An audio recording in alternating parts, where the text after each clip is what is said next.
The Galactic Council's representatives stood in a half-circle, their alien forms a cacophony of strange limbs and colorful exoskeletons. The members of the Council had been amused, to say the least, when Earth's request for inclusion in the Galactic Peacekeeping Force was reviewed.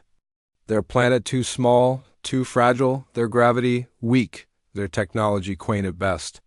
The laughter had echoed across the room like a deep, guttural vibration, much like the sound of distant thunder.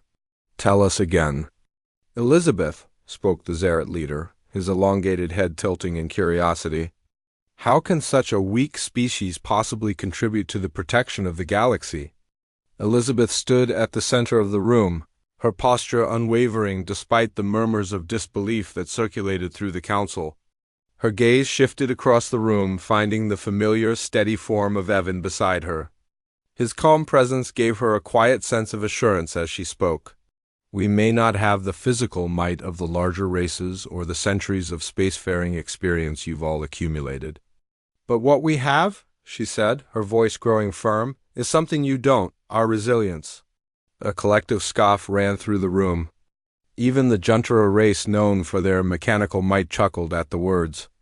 To them, Earth was a joke, a speck in the vast, violent universe. They would show the humans their place, they thought. Elizabeth let them laugh. But Evan had been ready for this moment long before they'd entered the chamber. He stepped forward, the motion of his body carrying the confidence of someone who knew exactly what was about to unfold. "Enough," he said, his deep voice cutting through the room like a blade. All eyes turned to him. Elizabeth shot him a look, but Evan smiled, nodding to her. The atmosphere was tense. The Zaret was still smirking, his elongated neck snaking with pride. But Evan's actions weren't for the Council, they were for the world they would defend. For Earth itself, a beat of silence passed before Evan stepped forward, toward the platform in the center of the Council Hall.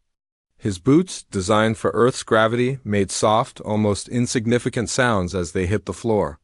Still, there was something about the sound that commanded attention. The alien representatives watched with some curiosity. The gravity of their world, while far greater than Earth's, wasn't oppressive to their bodies. The Zaret, for example, thrived in stronger environments. And yet, Evan was no average human. No, he was a soldier, a veteran who had faced far more than the Council could ever understand. Without a word, he planted his foot firmly on the deck. The ship's interior, built to accommodate races with far denser bones and heavier physics, shuddered under his weight. The sound was small at first, barely perceptible to the untrained ear. But to those who knew how to listen, it was the beginning of something much larger. The Zaret blinked, his amusement faltering. Elizabeth's lips curled into the faintest smile, her hand resting lightly on her communicator, as if already prepared for the response. And then it happened. With a low groan, the deck beneath them gave way. A massive crack appeared along the center, running the length of the room.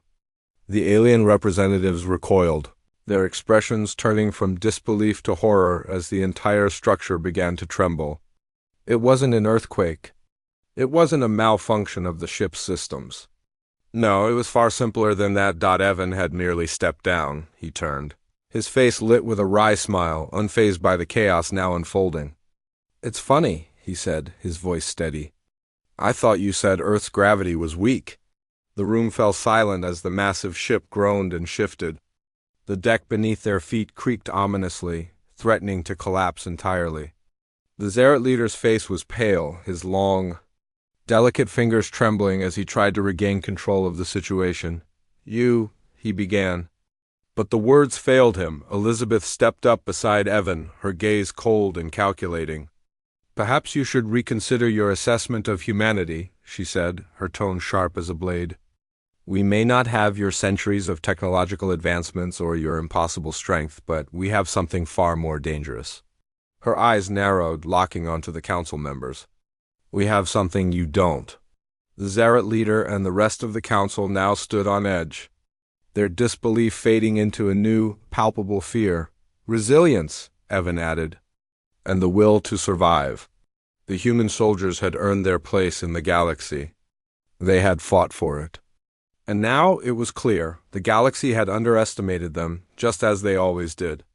But the humans, strong, resilient, relentless, were here to stay. Elizabeth's smile was full of quiet triumph. The galaxy may laugh at us, but if you think we're weak, she said, her eyes narrowing, you'll soon learn how wrong you are.